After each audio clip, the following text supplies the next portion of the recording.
Assalamualaikum warahmatullahi wabarakatuh.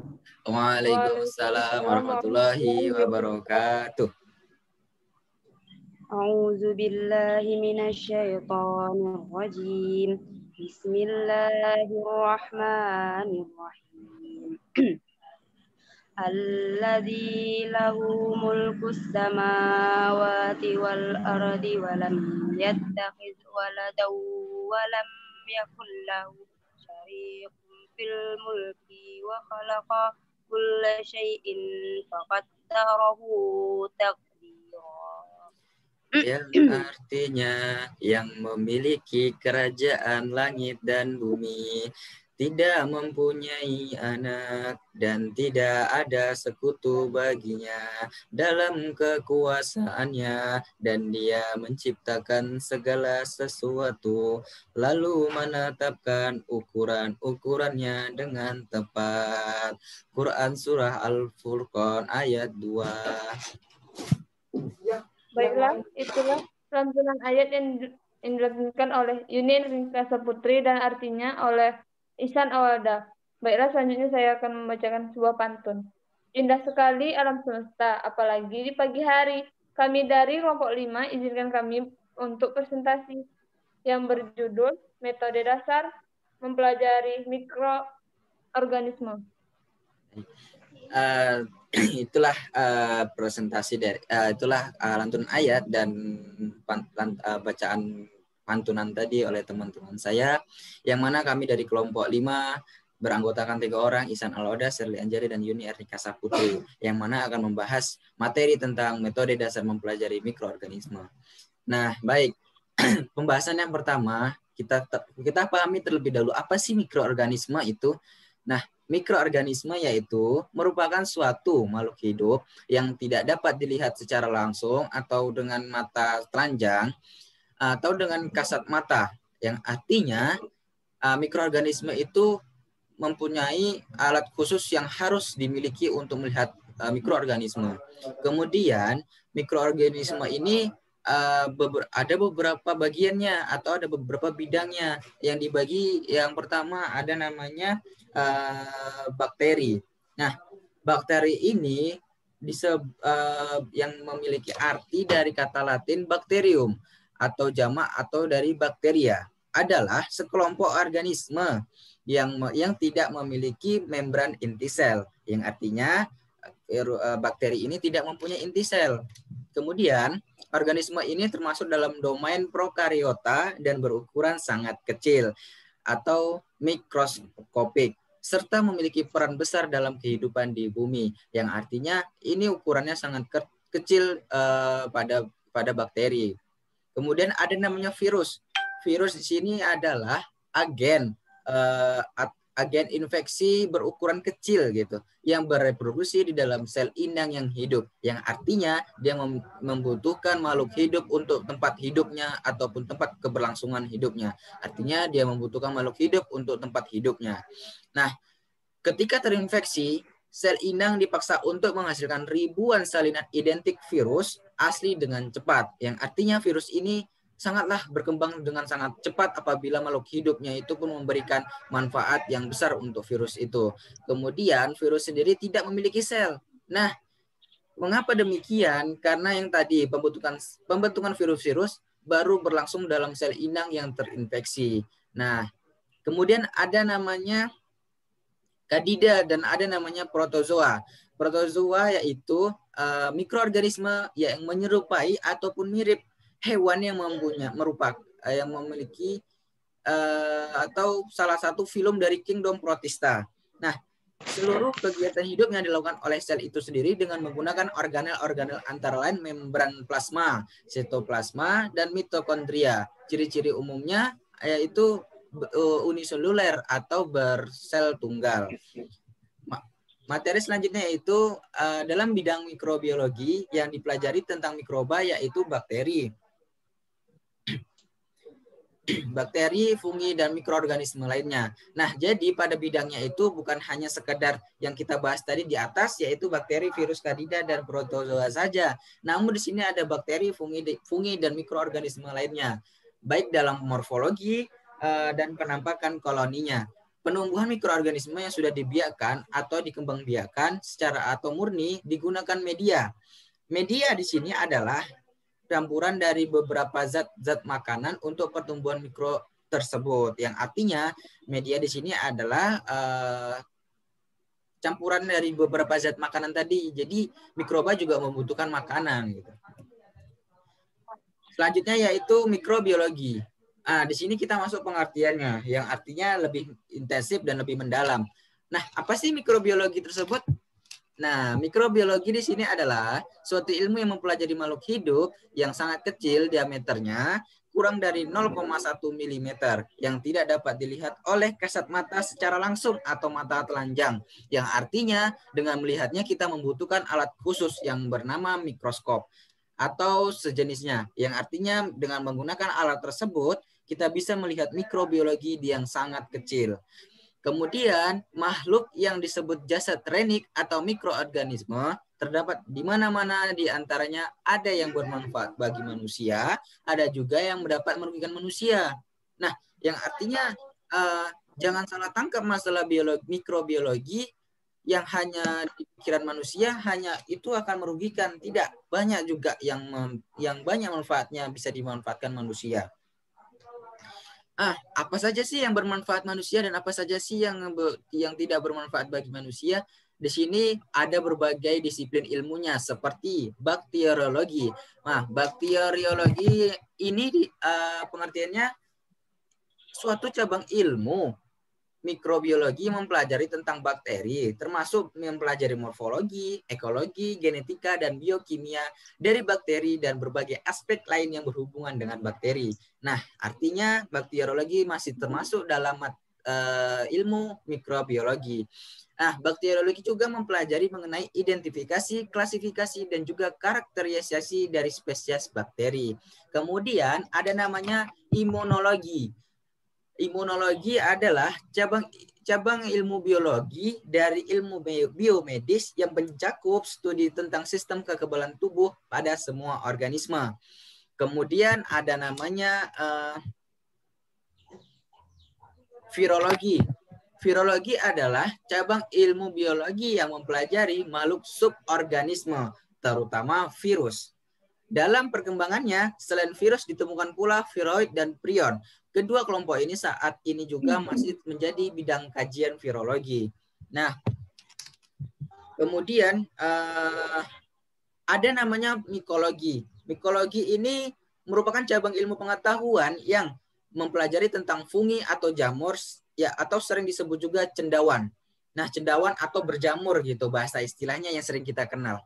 Nah, kemudian kajian dalam mikologi ini ada yang namanya taksonomi jamur, ada budidaya jamur. Pokoknya yang serba jamur lah gitu bahasanya. Artinya bukan orangnya saja yang bisa berjamuran gitu. Jadi di sini pada pembahasan mikologi juga pembahasannya dengan jamur ini sangatlah luar biasa gitu. Kemudian mikologi ini sangatlah besar pengaruhnya terhadap fitopatologi karena banyak penyakit tumbuhan yang disebabkan oleh jamur gitu. Bukan hanya pada tumbuhan, bahkan manusia pun bisa jamuran gitu. Ya, tidak perlu kita sebutkan apa penyakit jamurannya itu gitu kan bahasanya. Nah, kemudian sehingga pernah fitologi disebut sebagai mikologi terapan gitu. Kemudian di sini kita bisa melihat ada lagi namanya parasitologi. Parasitologi ini sebut ilmu yang mempelajari parasit, inangnya yang berhubungan di antara keduanya. Sebagai salah satu cabang ilmu biologi, cakupan parasitologi tak ditentukan oleh organisme atau lingkungan terkait. Tetapi dengan cara hidupnya, yang berarti bidang ini bersintetis dengan bidang lain. Nah, itu adalah pengertiannya dari masing-masing ilmu yang dibagi tadi. Ilmu ini berkembang secara pesat dari tahun ke tahun, yang artinya ada perubahan dan ada penelitian demi penelitian yang bisa merubah makna ataupun keselarasan arti dari ilmunya tadi. Nah, selanjutnya yaitu ada namanya media. Media ya ini di sini adalah suatu bahan yang terdiri dari campuran zat-zat hara yang berguna untuk mengembangbiakkan mikroba dengan menggunakan bermacam media yang bisa dilakukan seperti isolasi. Isolasi itu apa sih? Nah, isolasi ini seperti halnya memperbanyak diri atau jenis mikroba tersebut dapat diketahui dengan melakukan pemisahan dari makhluk hidup lainnya. Yang artinya mikroba di sini melakukan pemisahan diri dengan sejenisnya. Kemudian ada perbanyakan, penguji, sifat-sifat fisiologi, dan perhitungan jumlah mikroba. Oke, materi selanjutnya akan disampaikan oleh teman saya, yaitu Yuni Ernika Saputri. Kepadanya disilakan. Baiklah, saya akan melanjutkan materi yang selanjutnya, yaitu yang C, yang mana poinnya C itu tentang pertumbuhan. Di sini ada 3, yaitu pertama, yang mana pertumbuhan itu merupakan proses perubahan bentuk, yang mana itu kan dari semula yang kecil menjadi besar. Nah, pertumbuhan ini pada umumnya itu menjadi tergantung kondisi, lingkungan, dan bahan makanan. Nah, apabila itu cocok, maka cocok untuk mikroorganisme, maka mikroorganisme itu akan tumbuh dengan waktu yang relatif singkat dan juga sempurna. Poin yang kedua yaitu pada mikroorganisme yang bersel satu. Pertumbuhan lebih diartikan sebagai pertumbuhan koloni, yaitu jumlah koloninya itu bertambah.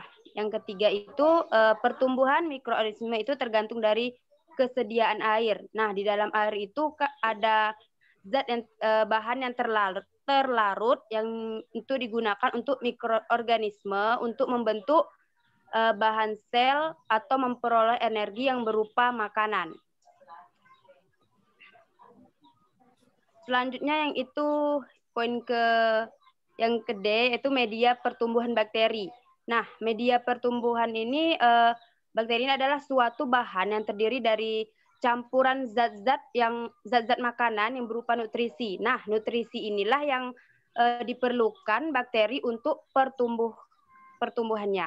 Nah, media pertumbuhan bakteri ini atau kultur itu berupa cairan atau gel yang didesain untuk mendukung pertumbuhan mikroorganisme dan sel.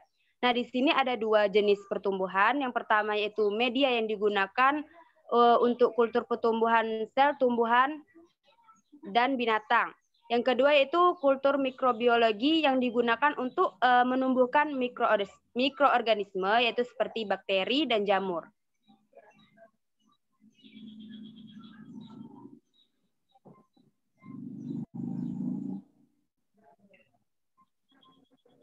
Dan selanjutnya yaitu E. Nah, manfaat dan fungsi media. Manfaat dan fungsi media itu sendiri, media ini berfungsi sebagai tempat tinggal, sumber makanan, dan penyediaan nutrisi bagi mikroorganisme, yang mana yang akan dikembangbiakkan di media. Nah, media ini juga berfungsi untuk membiakkan atau mengasingkan dan menyimpan mikroorganisme dalam waktu yang lama di laboratorium. Selanjutnya media juga dapat digunakan sebagai belajar sifat-sifat koloni atau pertumbuhan mikroorganisme tersebut serta sifat-sifat biokimianya.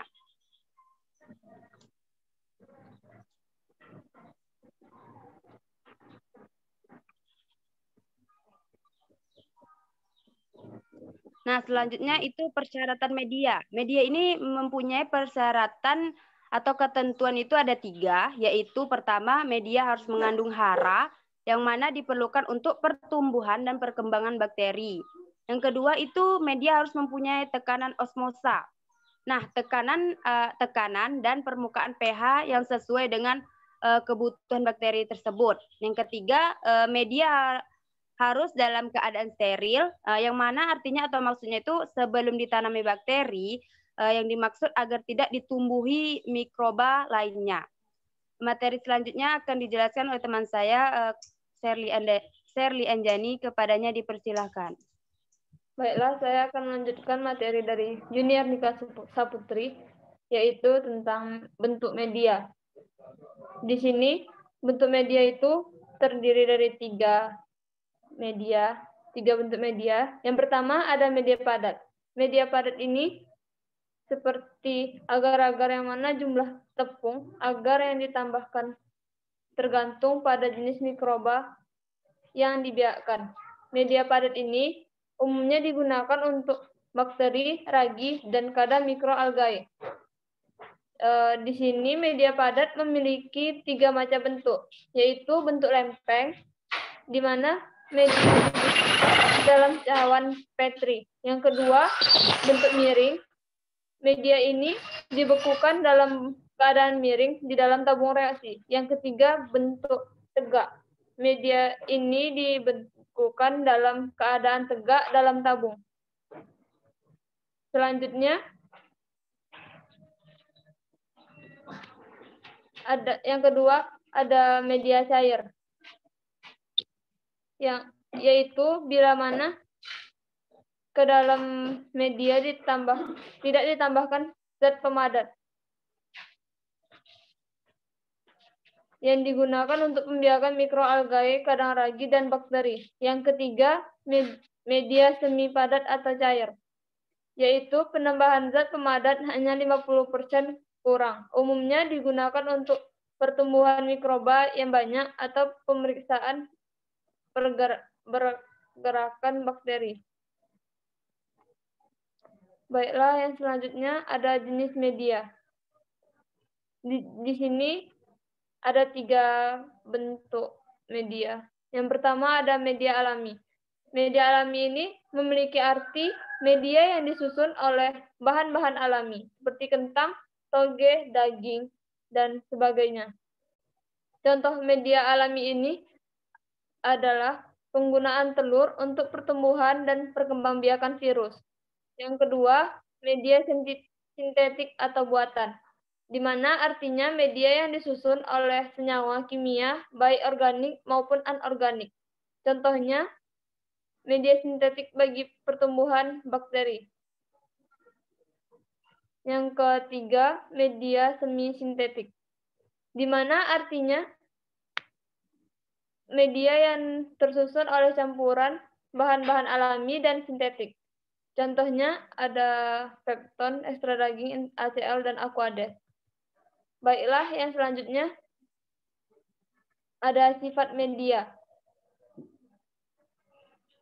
Penggunaan media bukan hanya untuk pertumbuhan dan perkembangbiakan mikroba, tapi juga untuk tujuan lainnya seperti osilasi, seleksi, dan diferensiasi biakan yang didapatkan. Sehingga masing-masing media mempunyai sifat spesifikasi tersendiri. Berdasarkan sifat-sifat media dapat dibagi menjadi 5. Yaitu yang pertama media dasar, yang mana artinya media yang digunakan sebagai bahan dasar untuk membuat media lain yang lebih kompleks. Media ini dapat mendukung pertumbuhan hampir semua jenis mikroba. Contohnya nutrin broth, kaldu pepton, dan sebagainya. Yang kedua ada media yang direct direkayasa, di mana artinya media yang telah ditambahkan dengan bahan-bahan bernutrisi tinggi, seperti darah, serum, atau ekstrak kamir. Yang ketiga ada media diferensial, di mana di sini digunakan untuk membedakan bentuk dan karakter koloni mikroba yang tumbuh. Yang keempat ada media selektif, digunakan untuk memilih kelompok-kelompok bakteri yang spesifik. Yang terakhir ada media uji, di mana gunanya untuk pengujian senyawa atau benda tertentu dengan bantuan mikroba. Contohnya media penguji ini ada vitamin, antibiotika, residu pestisida, dan lainnya. Baiklah, sekian dari saya. Jika terdapat kesalahan, mohon dimaafkan. Wassalamualaikum warahmatullahi wabarakatuh.